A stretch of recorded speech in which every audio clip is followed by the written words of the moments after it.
So hi hello friends welcome back to our YouTube channel. ఈరోజు మనం ఈ వీడియోలో తెలంగాణ పాలిసీ 2025కి సంబంధించి సీట్ అలాట్మెంట్ రిజల్ట్స్ ఎప్పుడు రిలీజ్ చేస్తారు, అలాగే దీనికి సంబంధించి రిజల్ట్స్ ఎందుకు ఎంత లేట్ అవుతున్నాయి అనేది ఈ వీడియోలో అయితే చెప్తాను. సో ఎవరు స్కిప్ చేయకుండా మన ఛానల్ వీడియోస్ని ఫాలో అవుతూ అలాగే మన ఛానల్ని సబ్స్క్రైబ్ చేసుకొని బెల్ ఐకాన్ కూడా ఆన్ చేసుకుని పెట్టుకోండి.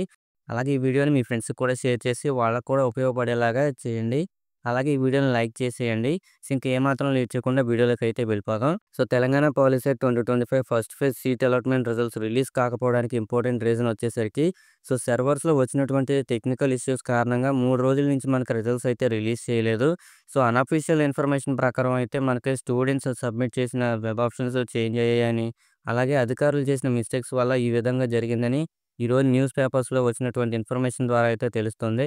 అయితే ఈ ప్రాబ్లమ్స్‌ని త్వరగా మనకి సాల్వ్ చేసి రిజల్ట్స్‌ని రిలీజ్ చేయడానికి అధికారులు హార్డ్‌గా వర్క్ అయితే చేస్తున్నారు. So Telangana POLYCET 2025 first phase seat allotment రిజల్ట్స్‌ను ఈరోజు సాయంత్రంలోగా లేదంటే రేపు ఉదయానికి విడుదల చేయాలని అయితే అనుకుంటున్నారు. సో మనకు వచ్చిన టెక్నికల్ ఇష్యూస్‌ని త్వరగా సాల్వ్ చేసి వెంటనే రిలీజ్ చేసేందుకు అయితే అధికారులు అయితే పనిలో అయితే నిమగ్నమై ఉన్నారు. సో ఈ యొక్క అప్డేట్‌పై మీ అభిప్రాయం ఏంటనేది కామెంట్‌లో అయితే తెలియచేయండి. అలాగే మీకేమైనా డౌట్స్ ఉంటే కామెంట్స్‌లో తెలియచేయండి. నేను వెంటనే రిప్లై ఇవ్వడానికి ట్రై చేస్తాను. అలాగే మీలో ఎవరికైనా ఇంట్రెస్ట్ ఉంటే మన ఛానల్ మెంబర్‌షిప్స్‌లో అయితే జాయిన్ అవ్వండి. Thanks for watching.